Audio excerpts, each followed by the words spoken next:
Great. Well, thank you all so much for joining us for today's program entitled Creating a Nation, the Founding Fathers in American Art. From battle scenes to formal portraits, artists played a major role in defining the early history of the Republic. Artists like Copley and Stuart helped to shape popular perspectives on leaders and the nature of leadership in a democracy. Today's presentation is led by Jane Oneail, who's the owner of Culturally Curious. Jane holds a master's in art history from BU and a master's in education from Harvard University Graduate School of Education. She is a New Hampshire native and has worked at some of the state's most esteemed cultural institutions, including the League of New Hampshire Craftsmen, where she served as executive director, and the Currier Museum of Art, where she held the role of senior educator.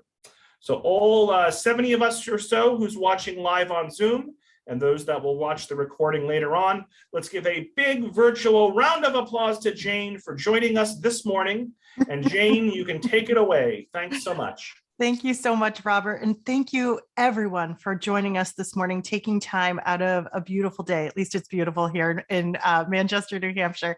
So I really appreciate the opportunity to share this program with you.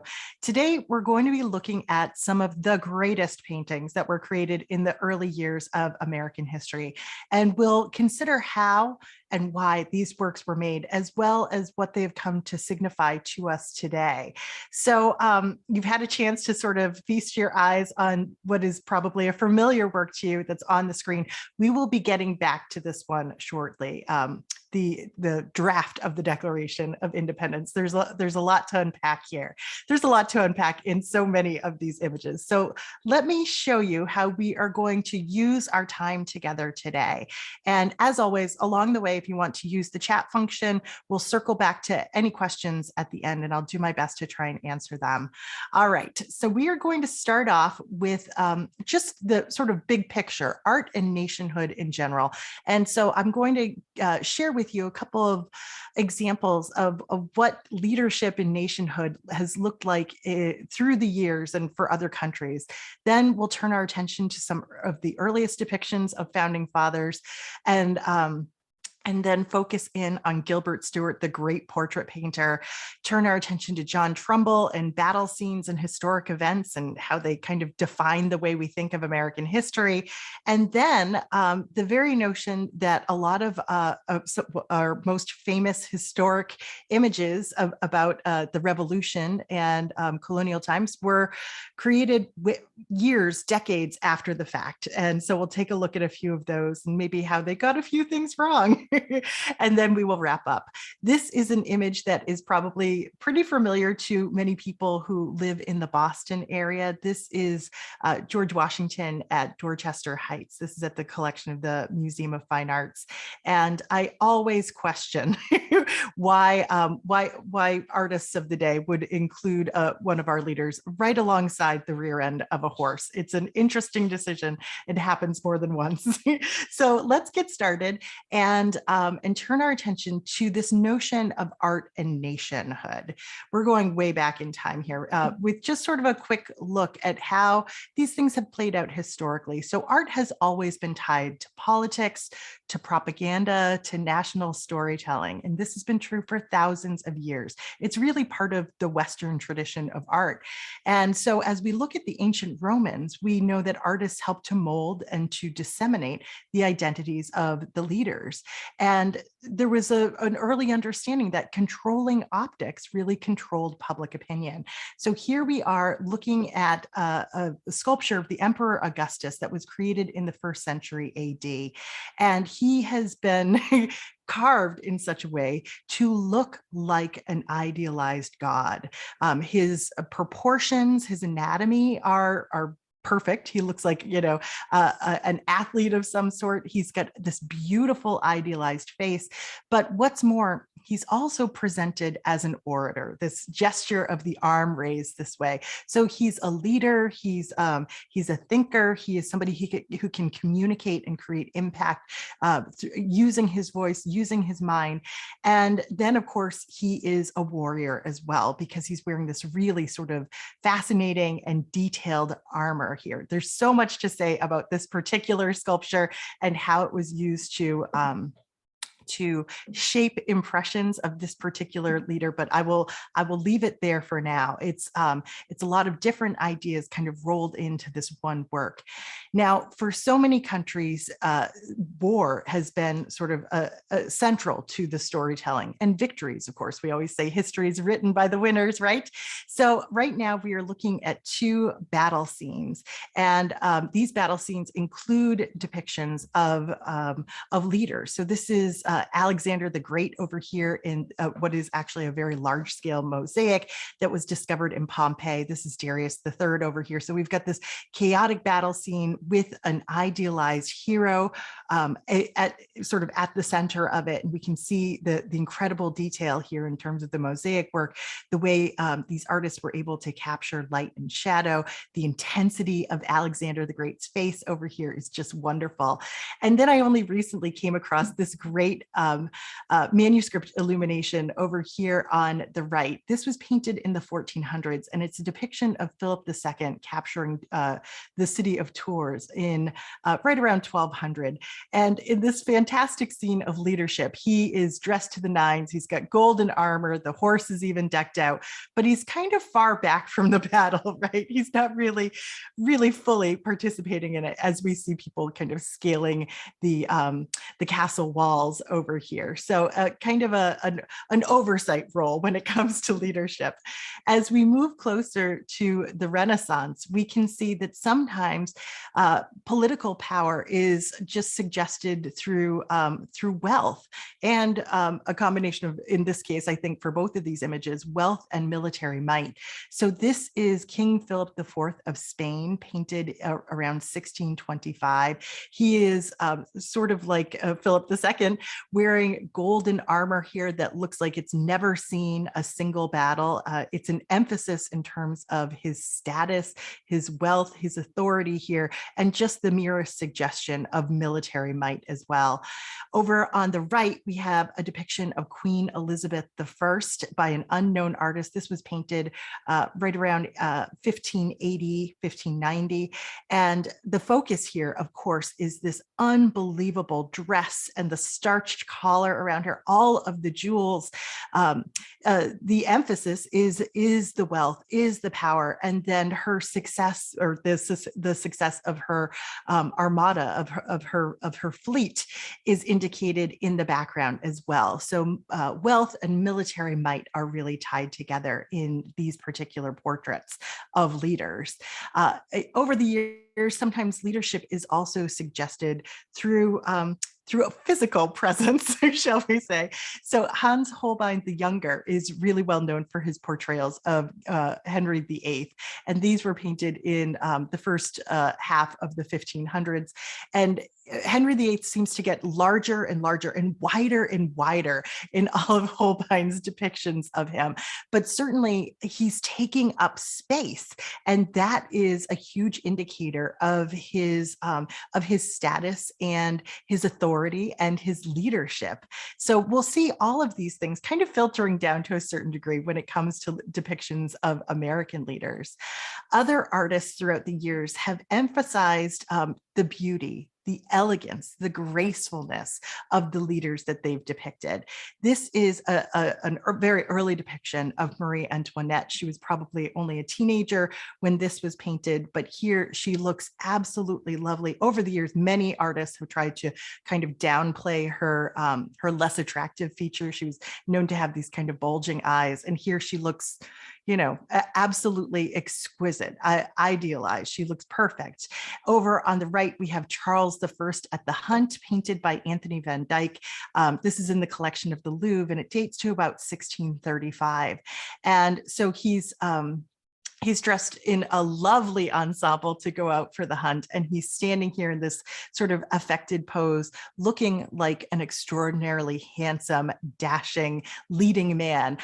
So in this case, the beauty of the subjects is the indicator of their authority, of their power, and it communicates to us, the viewers, that is why we should respect them. Now, it isn't just wealth, beauty. It's sometimes just about conveying absolute and total authority. And we see that, I think, done very effectively in these two portraits of French leaders. This is a portrait of Louis XIV, painted by the artist Rigaud in 1701. This is the King of France, and this is Napoleon, of course, painted by the artist Ingres. And so in both of these images, we see the flowing ermine-lined robes, we see the scepters, we see, well, in Napoleon's case, this emphatically frontal position where it's like he's confronting us directly. Louis XIV kind of stands gracefully in like a three-quarter pose. He was a devotee of ballet after all. Notice the high heels too. He's trying to take up a little bit of space also with the height of his hair. So in this case, I mean, they have, and Louis XIV, I should mention too, is also has this massive sword at his hip. There's all these different indicators of how they rule, with the authority with which they rule. They are absolute monarchs, essentially. And so we'll wrap up this look and this quick little trip through history by looking at a couple of depictions of leaders where maybe we see something else, maybe something that goes beyond just wealth or beauty or power. And so I bring in these images that I think sort of hint at maybe a little bit of dignity, maybe some wisdom, and even a little bit of compassion. We're looking at a portrait over here on the left of actually Marie Antoinette's mother. So this was painted in 1772, right around the founding of our country. We can see that she's soberly dressed. She's sitting at a table. There's texts there. There's quills. She's a thoughtful person. There's even sort of a suggestion of her maternal nature with the sculptures behind her. She looks like a respectable person on almost democratic terms in some ways. She doesn't look like an absolute monarch. Over on the right, this is a really interesting image called The Surrender at Breda. It's painted by the Spanish artist Velázquez, and it's about 12 feet long. It was painted in 1635. So this is the end of an 80-year war, essentially. This is peace. This is a truce. And in this case, we're not looking at a monarch, but we're looking at a general who is accepting the key from the vanquished army. In this case, it's the Dutch. So the Spanish look organized. They've got all these lances up in the air. They look like they're filled with energy and they could probably continue to fight for another 80 years. But look at the way these two leaders engage with each other. There's a sense of compassion here.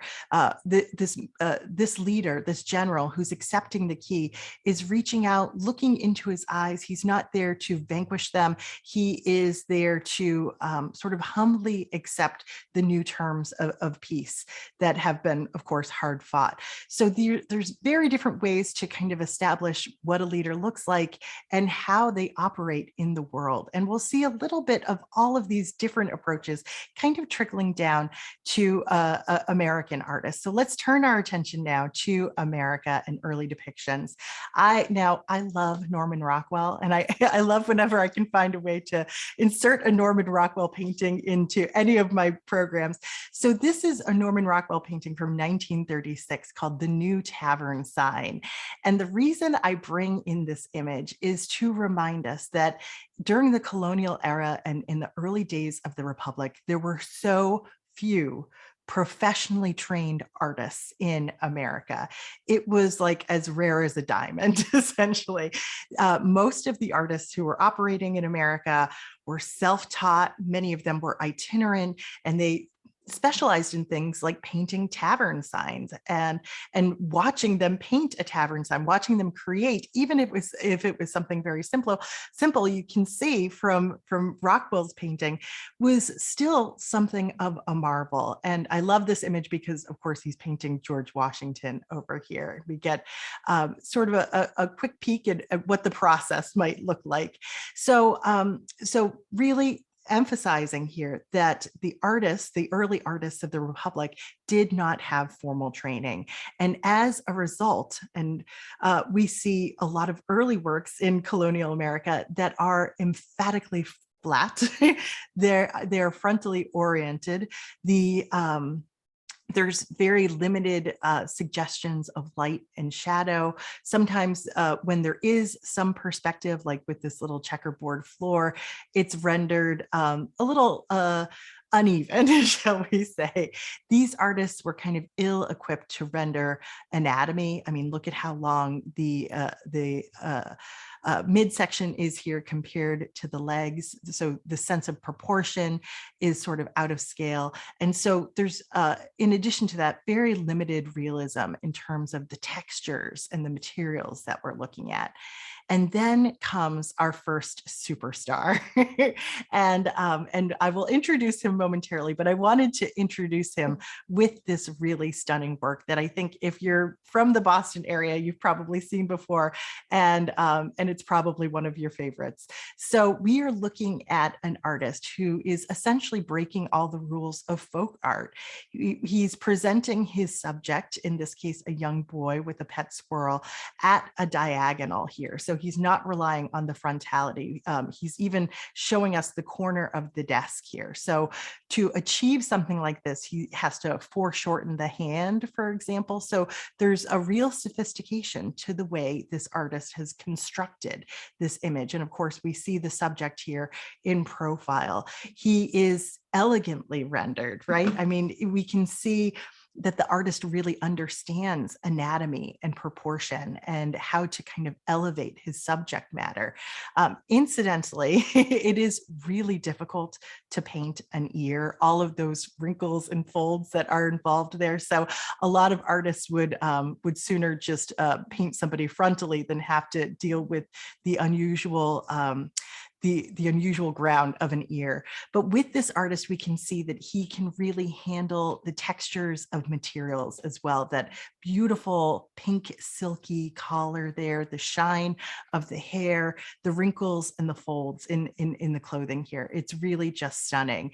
And then of course you have the surface of the desk itself, the gorgeous reflections there, the sweetness of this, I think it's a little flying squirrel, and the delicacy of this golden chain that he has kind of wrapped around his fingers here.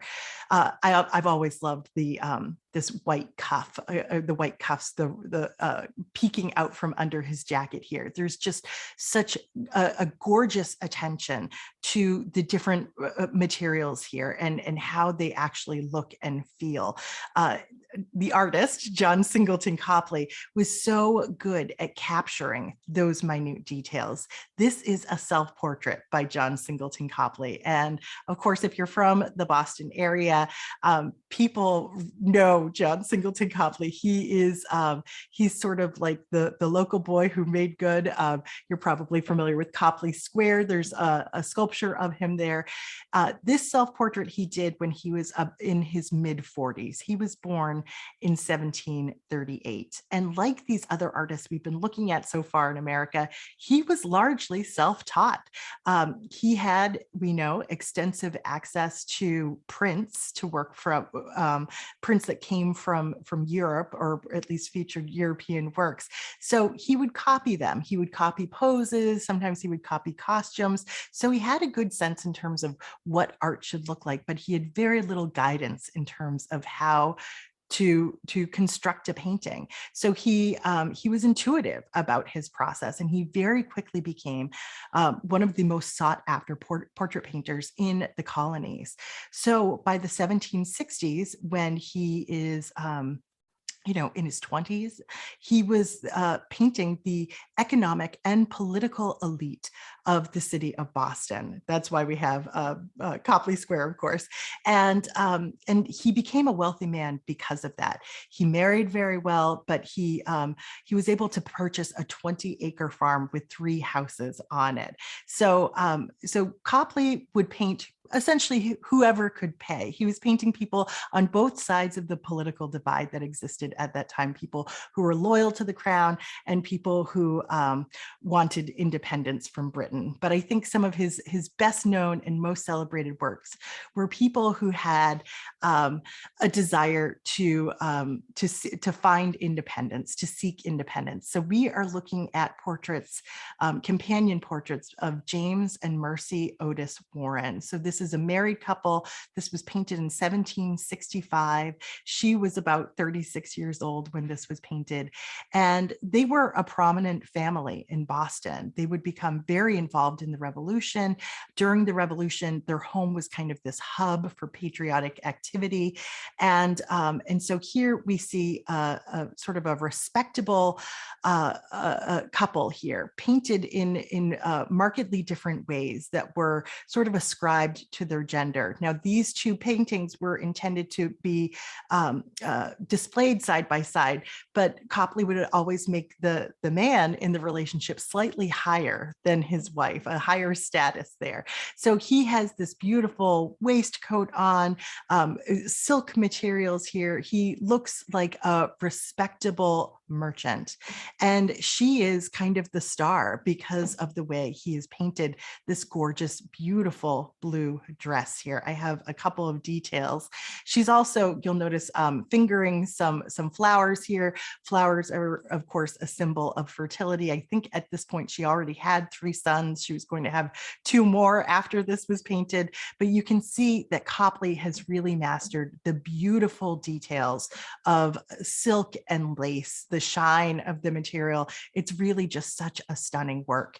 Now, his work becomes sort of easy to recognize because he has this kind of hard shadow and uses this kind of almost blinding light on several of his portraits. So that light and shadow helps to make his work especially recognizable. But when it comes to his portrayals of leadership, I think most people think of his portrait of Paul Revere. And this is, of course, the revolutionary that everybody knows best. So this was painted in 1768. It's an unprecedented presentation of a casual craftsman. This was done before he became a revolutionary era icon, but it's interesting to think of its impact that it's had since then, because it certainly many people probably believe that this was painted after he became famous for his participation in the Revolution. His Midnight Ride was about 7 or 8 years later, and Longfellow's epic poem, Listen, My Children, and You Shall Hear, that was written almost 100 years later. So this is just really before his fame. Now, Revere already had political ties. He would become one of the Sons of Liberty, one of the sort of agitators in the Boston area. The Sons of Liberty, incidentally, were the men that went onto the boats in Boston Harbor and emptied out the tea. One of those boats, of course, was owned by John Singleton Copley's father-in-law. So it was all a very small community in those days. But here we see him before tea had really become such a thorny issue in America, and he's holding a teapot here.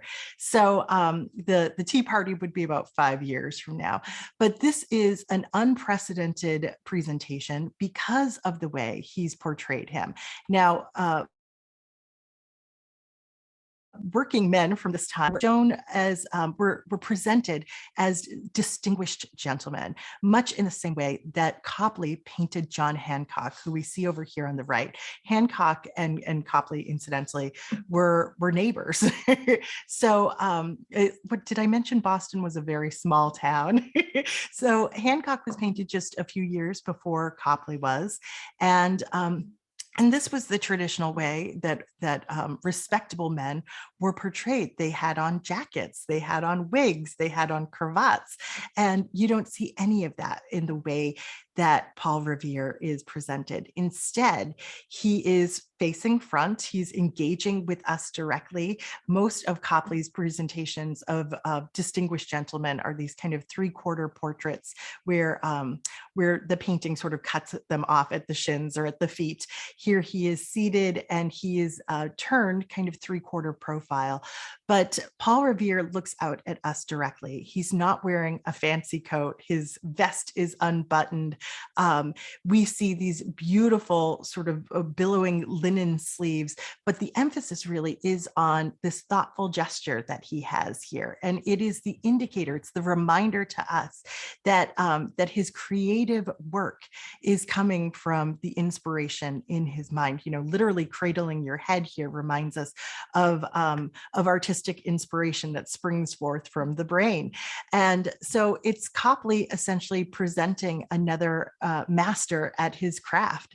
The tools of the trade are right in front of him, and he looks as though he's about to have an artistic epiphany. It's interesting to think that we as Americans look back at somebody like this as being a hero. And what does it say about us as Americans when our heroes aren't necessarily kings or monarchs or representations of absolute power? They're working class, they're middle class, and they're people that use their hands and literally kind of roll up their sleeves. So if you've been to the Museum of Fine Arts in the past 10 years or so, you know that their New American Wing is really just designed around Copley's portrait of Paul Revere with the Liberty Bowl right in front of him, the bowl that Paul Revere created himself, which essentially honors the members of the Massachusetts House of Representatives that were kind of pushing back on taxes.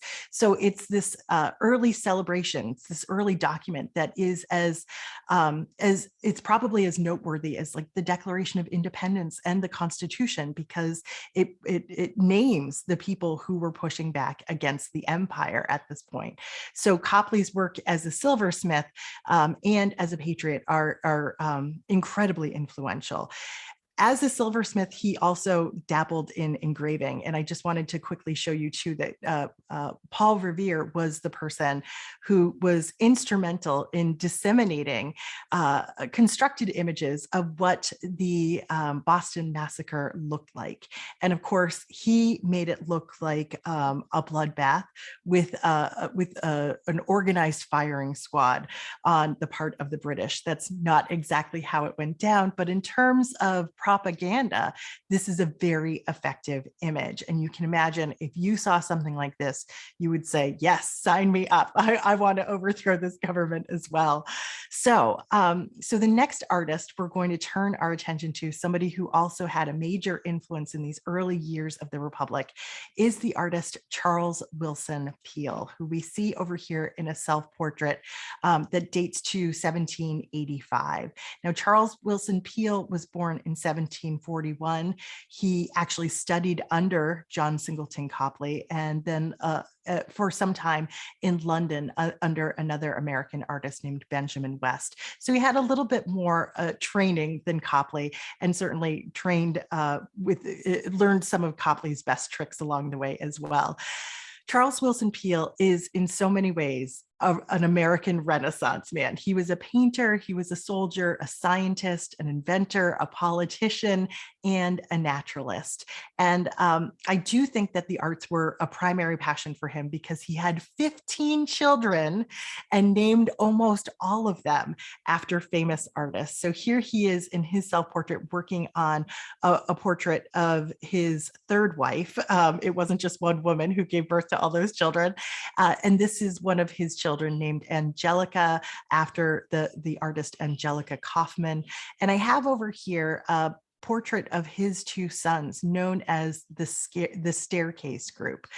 He did something really wonderful with this portrait of his sons, where he has designed a composition to make it look like they're going up this kind of narrow, winding staircase, and they're looking back at us as they step into that space. Now, he's using an effect that is described with the French term trompe l'oeil, essentially to fool the eye. The Staircase Group was also framed by a door jamb with an extra step coming out. And it really creates the illusion that these two boys are walking into a three-dimensional space. There's a legend that goes along with it that apparently even George Washington himself was fooled by this and sort of bowed when he saw these young men, who you can see are also artists themselves. themselves. There is a little ticket stub here on that first step that's painted, and people always try to kind of lean over and pick it up. The illusion is so masterful. By painting his sons this way, and in full length, mind you, he was really signifying that the arts were on the rise in America. Full-length portraits were usually only dedicated to leaders, and in this case, he is showing his artistic sons in this way. So the arts have a new and important role to play in colonial times and in the Young Republic. So because Charles Willson Peale was primarily situated in Philadelphia, he had maybe more access to the young government in America than somebody like John Singleton Copley.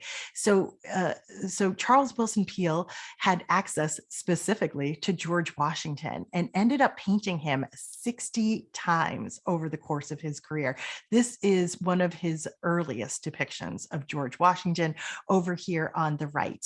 This was painted when Washington was 40 years old. The year is 1772. This is almost 2 decades before he becomes a president. And you can see that Charles Willson Peale is in every way relying on European precedents for what a young soldier might look like. The artist over here is Joshua Reynolds. So we see Washington in his uniform. This is a 3/4 length portrait. Again, he's sort of cut off just above the knees. He's in this lovely pastoral setting. He's looking away from us, not engaging us directly, but it makes him look like a thoughtful, pensive, distinguished soldier. So within the space of just a few years, the revolution begins, and Charles Willson Peale secures this incredible commission to paint the commander-in-chief during the middle of the war. This is Washington at Princeton, and it was painted in 1779. There are multiple copies of this painting because even while it was in process, people were requesting, can I get a copy of this? Can I get a copy of this? So Washington here is 46 years old. Like I said, he's the commander-in-chief. We see that with the blue sash here, and he has successfully routed the British out of New England, out of Pennsylvania, and out of New Jersey, which is why they're in Princeton here. This is a line of prisoners of war in the back, and this is Princeton College even further beyond. Washington is confident. He's relaxed. He's not a philosopher in the woods anymore, but he is a tested and proven leader. He, of course, looks to be about 1 million feet tall, right? He's got this incredibly long torso and incredibly long legs. Oops, sorry here. But in actuality, he was about 6'2". So like I said, this was a huge coup for Charles Willson Peale in order to secure this commission. So incidentally, in 2005, a full-length portrait, this full-length portrait of Washington at Princeton sold for about $21 million, which was a record-setting price for an American painting at the time. So we really value these early depictions, whether or not they're accurate. They really did help to set the stage for how we think of these leaders. They're not adorned in jewels. They are in so many ways, they are hard at work. Now, I wanted to kind of wrap up with Charles Willson Peale with another self-portrait of his. This is the artist in his museum. It was a later self-portrait. The year is 1822, and what we see here is the sort of elder statesman of Charles Willson Peale, kind of showing us his passions. He is dressed soberly in black tights here and a black overcoat, and he is lifting the curtain and kind of beckoning us into this artistic and scientific space that he has curated. We see the bones of a mastodon over here on the right. We see his his art palette and paintbrushes as well. He also has the tools and the body of a turkey, the tools to taxidermy this turkey, because he and Benjamin Franklin felt like the turkey should have been the national bird. And beyond him, you can see all of these cases that of taxidermied animals, these wildlife specimens that people could come in and study. Up above them are additional paintings. So why am I showing this to you? I think there's a lot about Charles Willson Peel's self-portrait that was inspired by one of the most iconic images of George Washington that was painted some years earlier by an artist we have not yet met yet. And that artist is Gilbert Stewart. This is a good transition for us to segue to Gilbert Stewart. But I think the comparison here is really stunning. You can really see Charles Willson Peel borrowing from this model of what leadership looks like that was established through imagery. So let's turn our attention to the great portrait painter, and that is Gilbert Stewart. We can see him here in a self-portrait from 1778. He's about 23 years old. He was born in 1755. So he's about a generation younger than Copley, than Charles Willson Peel, and he studied abroad in London. He had some of the best training, but he was also studying during the Revolution. So he managed to escape harm, but he also missed the opportunity to, build those connections, to get in close with George Washington on the ground there. So as his career is blossoming in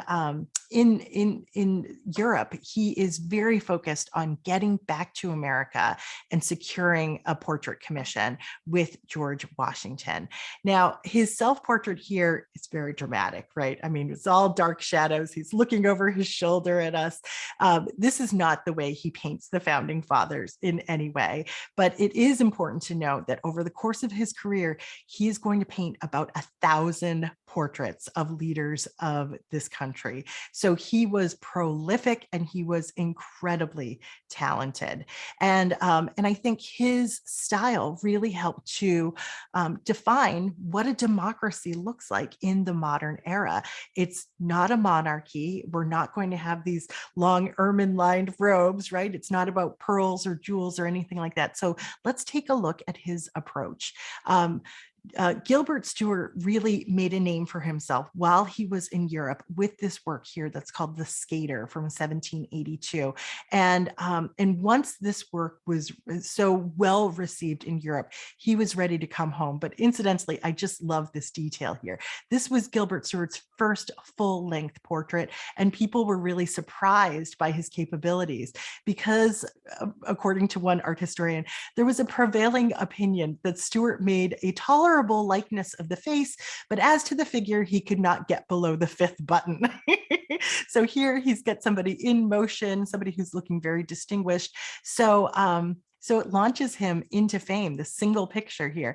And that's when he feels like he's ready to head home and secure a painting with George Washington. And that, of course, leads to this iconic work that's known as the Lansdowne Portrait, painted in 1796. This is a life-size portrayal of the 64-year-old George Washington during his last year as president. He's wearing a black velvet suit. He's got his dress sword over here. This is not a battle sword. And of course, he looks particularly sober because he's probably pretty uncomfortable due to his famous false teeth here. But with this picture, we have Gilbert Stewart defining what leadership looks like in a democracy. Incidentally, I did just mention the false teeth. I wanted to show you for a moment what George Washington looked like before he had his false teeth. He doesn't necessarily have that same grimace. This is a life cast of the president taken by a French sculptor who then used it as a model for the sculpture that you see over here. And so a lot of artists at the time talked about Houdon's sculpture of George Washington, because that was probably the most accurate likeness of the president during those times. But we know that Gilbert Stewart was also working with the president as a model, at least for some limited time. He probably worked on the face, and then we know he used other people to sort of stand in for the president's body. The pose here, of course, is one that should be familiar, going all the way back to ancient Rome. It's an oratorical pose, once again suggesting to us that George Washington is a leader because of his mental prowess, right? The sword is a reminder of his past accomplishments as commander-in-chief, but the other trappings around him are all coded. I mean, nothing is included in this picture by accident. We have these sort of stormy skies in the background that break into a rainbow, an actual rainbow that you can see up here in the right-hand corner, referencing a recent peace treaty that was accomplished. The books here and the inkwell are all references to the rule of law. There are like tiny items here. There are tiny dogs represented on the inkwell that are references to loyalty. These almost like bird griffin-like symbols over here are, I believe, references to authority and power. Even the Doric columns are a reference back to of Republican democracy in ancient Rome. So everything has sort of a deeper meaning, a deeper message, but I think that the soberness of the way that he's been depicted here, the solemnity, really contrasts with the way that monarchs were being depicted at the same time. So over on the left here, we have a contemporary portrait of King George III. I mean, this was the king that we sought our independence from, and he looks like he is conveying his power through absolute wealth. Once again, right? I mean, the ermine-lined robes that just flow on, spilling over the steps over here. He is somebody who doesn't look like he's interested in the rule of law. He doesn't look like someone who appeals to soldiers or to citizens through wisdom, through his words. We see all of that missing in a traditional portrait of a monarch.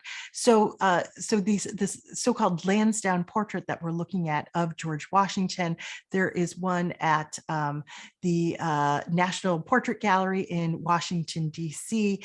I believe it was purchased for about $20 million in 2001. And we can see that it is framed by these unfinished portraits of Martha and George Washington that were also painted by Gilbert Stewart. This is probably the best known portrayal of George Washington. And, it's an unfinished work, which I just find so fascinating. This was painted by Stewart when George Washington was 65 years old, 3 years before his death.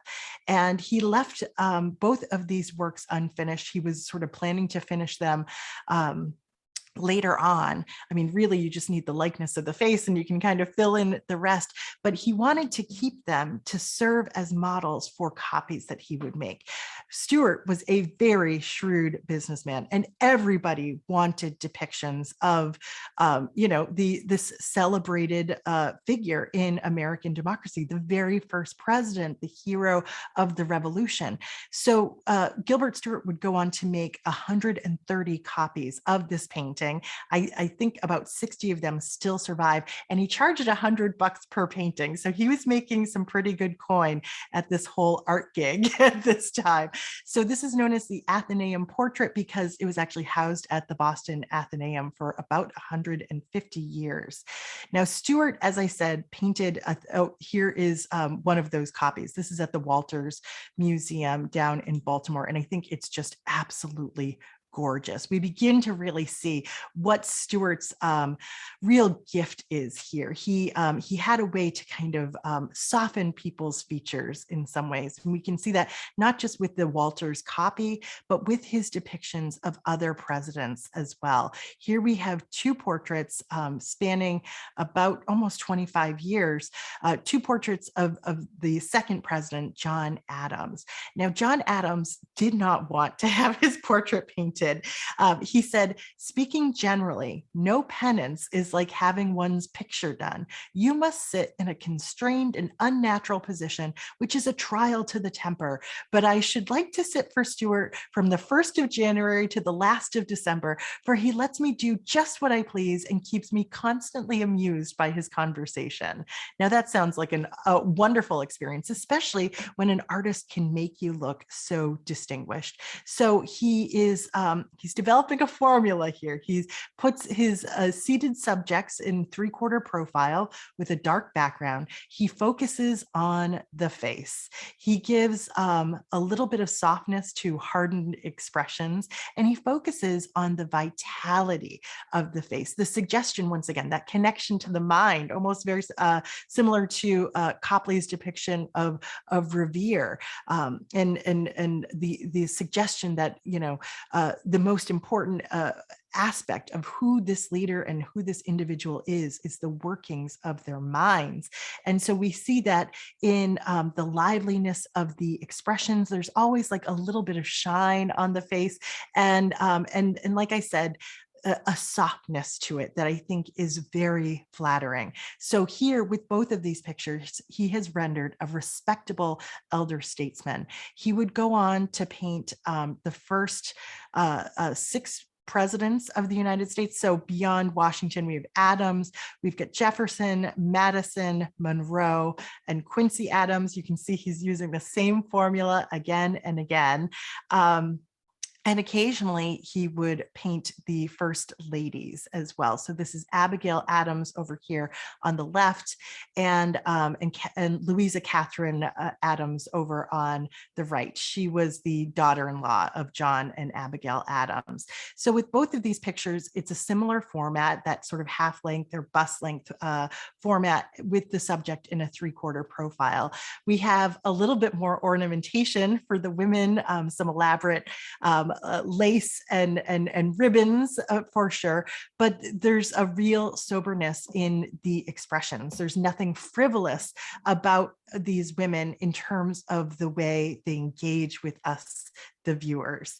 Now, just very quickly, I wanted to show you how, sort of in comparison to European models, what Gilbert Stewart was doing was really right in fashion with what was happening in Europe. But you can see by sort of limiting himself to that same formula again and again, he was making it kind of easy on himself. So you can probably guess which one of these is the Gilbert Stewart.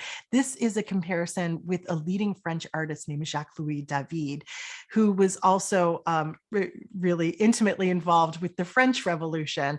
And so you can see David is willing to sort of rotate his subjects, show them in less formal portraits. Here's another comparison between Gilbert Stewart and Jacques-Louis David. Here, restricting everything to a very simple color palette and that same recognizable pose, but the lovely emphasis on the face and on the hair. Jacques-Louis David, though, is giving us, a tour de force in the costume here, the hat that's just been taken off, the gloves that are still in his hand, and somebody who looks like he's just plopped down in this chair and is about to engage in an intimate conversation with us. So we can see part of Gilbert Stewart's productivity was the fact that he kept things simple. I feel like that's a little bit of probably Yankee shrewdness. So we'll finish up in our last 10 minutes or so here with some battle scenes and historic events. And there's really one artist in particular that kind of walks us through these scenes. His name is John Trumbull. This is a self-portrait from 1802. He was born in 1756. So he's known as the painter of the Revolution. Here we see him identifying himself in his self-portrait as an artist. He's got his brushes and his palette there, very different from Gilbert Stewart, who was kind of doing a dramatic pose. So he was a contemporary to Gilbert Stewart, but unlike Gilbert Stewart, who was off studying in France, John Trumbull was in the Revolution. He saw it all firsthand. He witnessed the Battle of Bunker Hill, and he served as a personal aide to George Washington. So years later, it was years later, he decided to commit himself to painting scenes of the Revolution. He was studying abroad.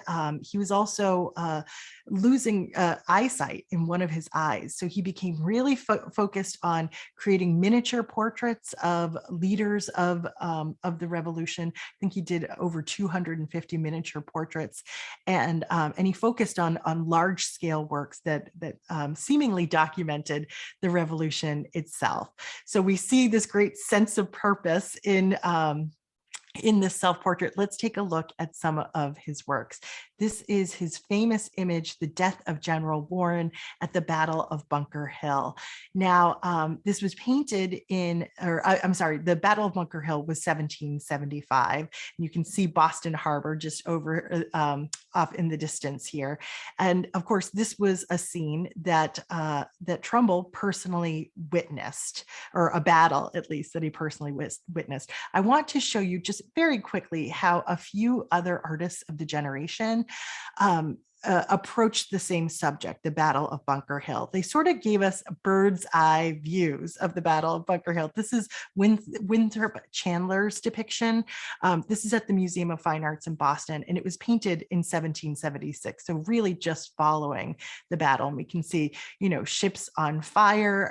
I believe the city of Charlestown was set on fire, and we can see a little bit of the skirmish in the foreground. One other artist's artistic rendition of the Battle of Bunker Hill is, again, sort of a bird's eye view, giving us a big picture overview in terms of what happened there. So let's go back to Trumbull for just a moment and sort of take apart what he is doing here. He painted this picture 11 years after the battle itself. So it's hard for me to imagine that he witnessed this specific scene. I think of this as a construction, a composite of maybe elements of things that he witnessed, but really this is a scene that's inspired by the art historical past. This is Trumbull as an artist who's studying in Europe and witnessing and able to observe images of fallen leaders. He's probably looking at a lot of depictions of lamentations, of Christ coming down off the cross, and using that image of martyrdom to inspire his depiction of the death of General Warren over here. So there's this kind of fascinating story that's playing out with between the colonists and the British over here. General Warren has already been mortally wounded. There is a British officer here who's going to bayonet him, and another British leader sort of intercepts and prevents that from happening. So it's a story told way after the fact that helps to sort of canonize this particular leader. And I think a lot of us sort of take it as gospel. Of course, there weren't photographs available at the time. This is like the best we have in terms of understanding what the Battle of Bunker Hill looked like. But it's at this point sort of a distant memory for the artist, and it's certainly something that's influenced by other artists and how you construct a picture. Now, Trumbull is probably best known for this image here, which is generally known as the Declaration of Independence from 1776. People think of it as the signing of the Declaration of Independence. Apparently, it's just a presentation of the draft. And you can see Trumbull's real dedication to including the exact likenesses of the people that were there. This is the artist that did all of those miniature portraits. I mean, he sought out everybody that was there so that he could get an exact likeness to include them in this painting. Now, in the front, we've got John Adams and Thomas Jefferson, Benjamin Franklin, and we have John Hancock seated behind the desk. Now, I should mention that George Washington isn't here because he didn't sign the Declaration of Independence. Now, this is a major work of art. It's about 12 feet long, I believe, if I'm remembering correctly. Actually, 18 feet long, 12 feet high. This is in the rotunda of the Capitol in Washington, D.C. There were it's had sort of an outsized impact on our culture. It's on the $2 bill. It's been on so many covers of US history books that I think we take it as gospel, but there's a lot about it that Trumbull actually got wrong. So for instance, he included a number of people in this work that actually weren't there. They weren't signers. He portrays 56 signers total. There were only 47. And five of the people pictured in this scene were not signers. And there were 14 people in total who were there who were omitted.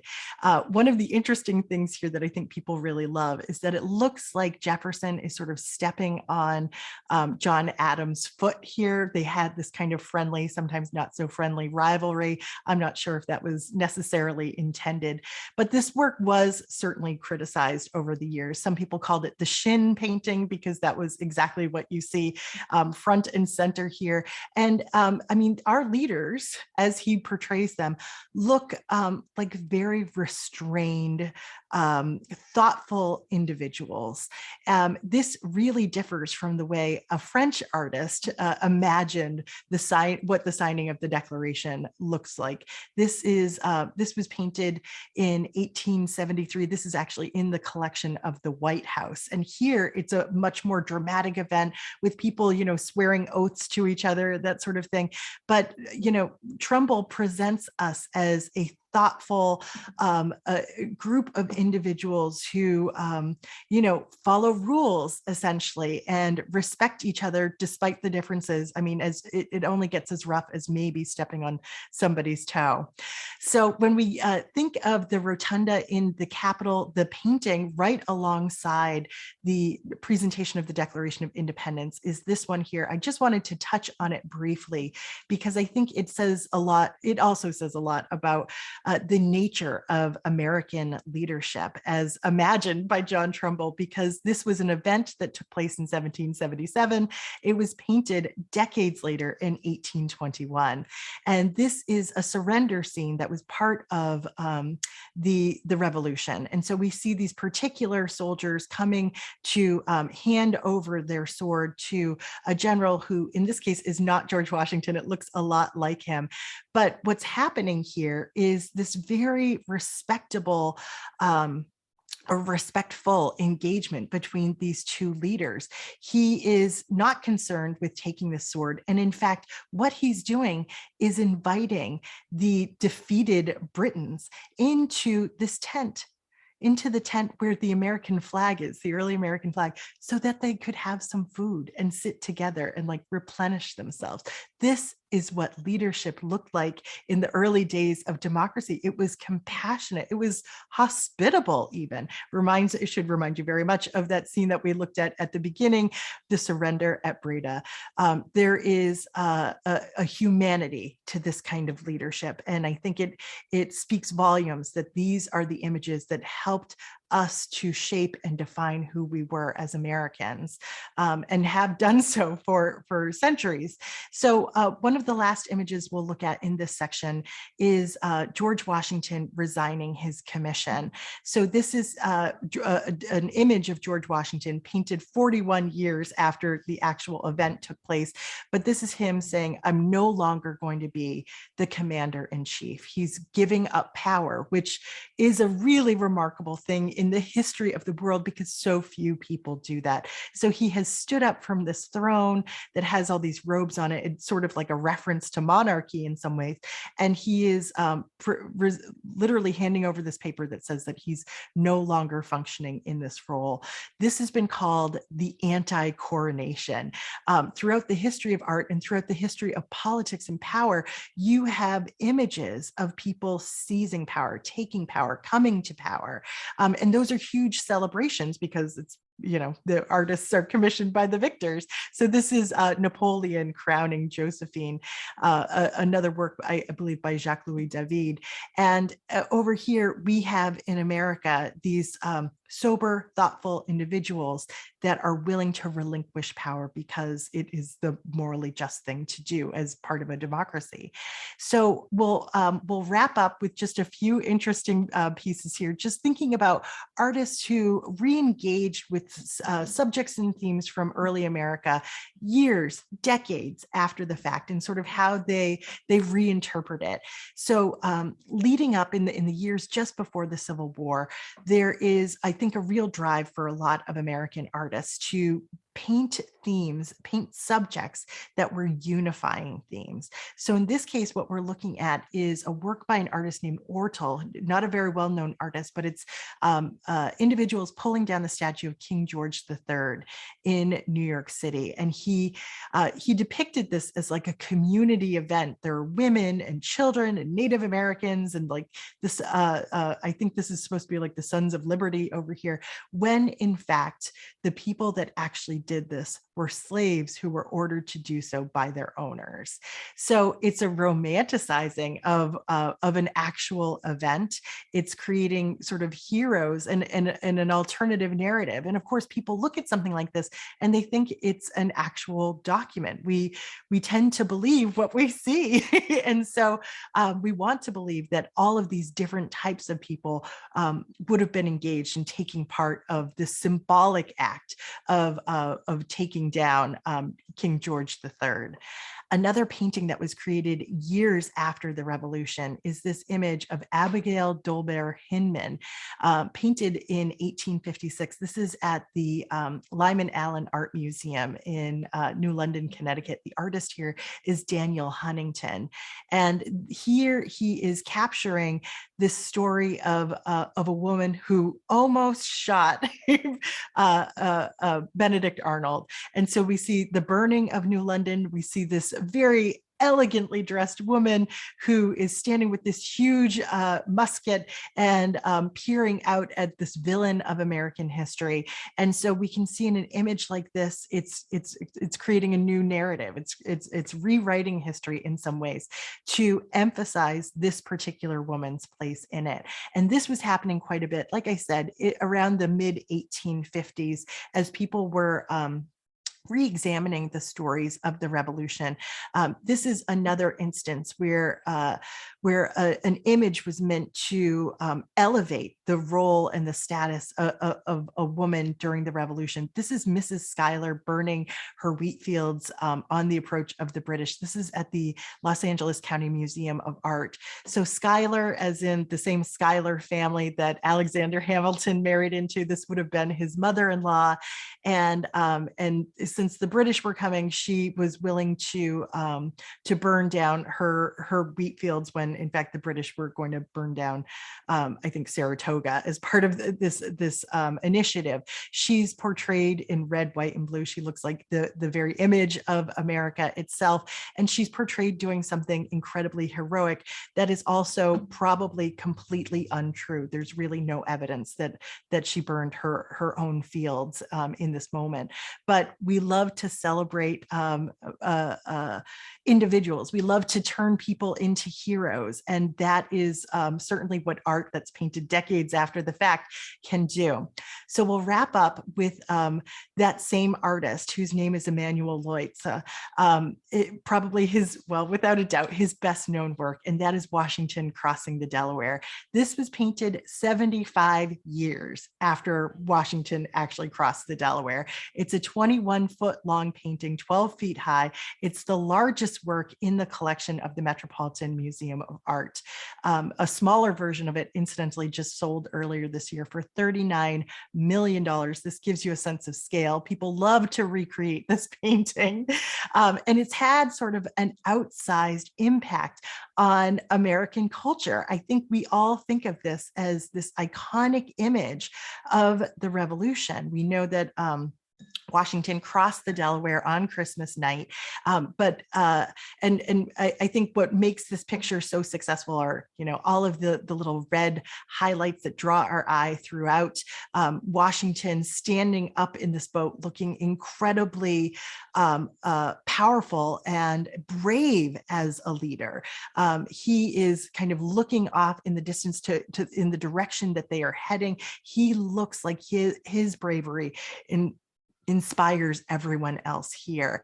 So other reasons why this painting has been celebrated over the years, it's sort of thought that there's a cross-section representation in the boat here, depicting everybody from potentially an African-American over here to maybe even a woman who's dressed in men's clothing, soldiers from, essentially every walk of life incorporated. This is future President Monroe holding a flag that, as we'll find out, did not even exist at the time. So there are, in fact, all of these issues with this depiction of George Washington, from the inconsistent lighting to the fact that ice on the Delaware River does not look like this at all, to the fact that Washington crossed the Delaware in the middle of a snowstorm, but that doesn't make for a good painting.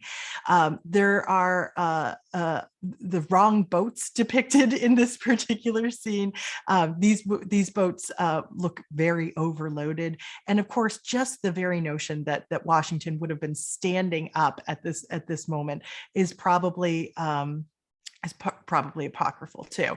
So because it's in paint and because it's so big, we sort of accept it as gospel. And like I said, it's become a part of our American tradition. Everybody loves to restage this painting from Julia Louis-Dreyfus and as part of her show Veep. And then I think this is Stephen Colbert and his staff over on the right. So interestingly enough, and we also love to, put other characters in a similar format. And interestingly enough, they actually restage the crossing of the Delaware every year. So if you really wanted to get a look at what it might look like, you can head down there, I think, to New Jersey to get a sense of what Washington was probably up against those days. So we'll just conclude very quickly looking at 4 very different portraits of George Washington here. And I just wanted to hit that note one more time, that all of the art that we've been looking at today, as impressive and as beautiful as it is, it's all a construction, and it's completely dependent on the artist's perspective, which is why we could have such varying portrayals of one single leader. I mentioned before, history is written by the victors, and they get to tell the tales of who are the heroes and who are the martyrs. And the artist that we looked at couldn't do better than to paint these depictions of George Washington. They were so lucky to have him sit for them. But in the end, everything that we know about these leaders and American history was sort of spun together by those artists' imagination and the talent that they had in their fingers. So we have to be cautious and doubtful as we look at these images. I will end there for now, and I welcome any questions or comments anybody has about our founding fathers in American art. Start looking at the chat and the Q&A. Oh, Elena, I think, is probably talking about Abigail Dolbear Hinman with their firearm and that very tiny waist that she had, of course, yes. And somebody has also asked, in the statue of Augustus, what does the little figure at his ankle signify? Oh, I'm so glad you mentioned that. I can go back to that. That is... it's a really powerful political statement. And let me just pull that. Here we go. The little ankle at his figure is like a Cupid or the god Eros, essentially. And so that was a suggestion of a connection to the goddess of love.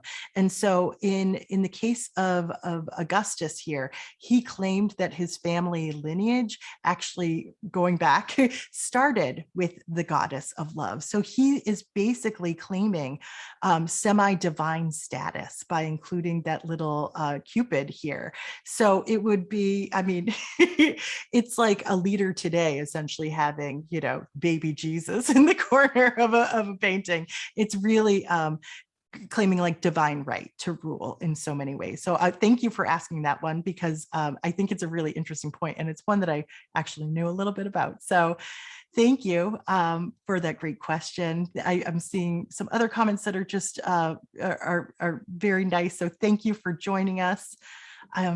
Any other questions as we wrap up today? Thanks for spending a little bit of extra time here. I know I went a little bit long. I appreciate it. All right, I think that's going to wrap us up, Jane. So Jane will be back with us. I want to get this right. Let me look at my other calendar here. On Thursday, July 21st, so essentially in a month, at 11 o'clock. And, 99.9999% of the time, I choose topics that I think the audience will be interested in. But this is the 0.0001% of the time that, while I think you'll be interested in it, I'm really interested in it. The topic is going to be, don't judge a library by its building, and it's going to be on library architecture and design. So that's coming up on Thursday, July 21st, 11 o'clock. And I'll be sending everyone tomorrow a link to this recording, a link to a feedback survey, and links to register for some other upcoming art history programs, including the one on library architecture and design. Jane, do you have any last words for us before we wrap up? I don't think so. I just thank you again, everybody that attended. Laura, I saw your comment about another horse's rear end. We see it over here in the Valescas. And I think Elaine's question might have gotten cut off. I think she was asking about other programs that I do, but I have a full list on my website too, which is iamculturallycurious.com. So you can check that out there too. Thank you again, everybody. I look forward to seeing you next month. Great. Thanks so much, Jane. Great job as expected. Everyone have a great night. If you're in the Tewksbury area, please come to the Tewksbury Community Market from 4 to 7 today. I co-manage that. That's at Livingston Street Park. Other than that, go Celtics, and Jane, we'll see you next month. Bye-bye. Take care. Bye.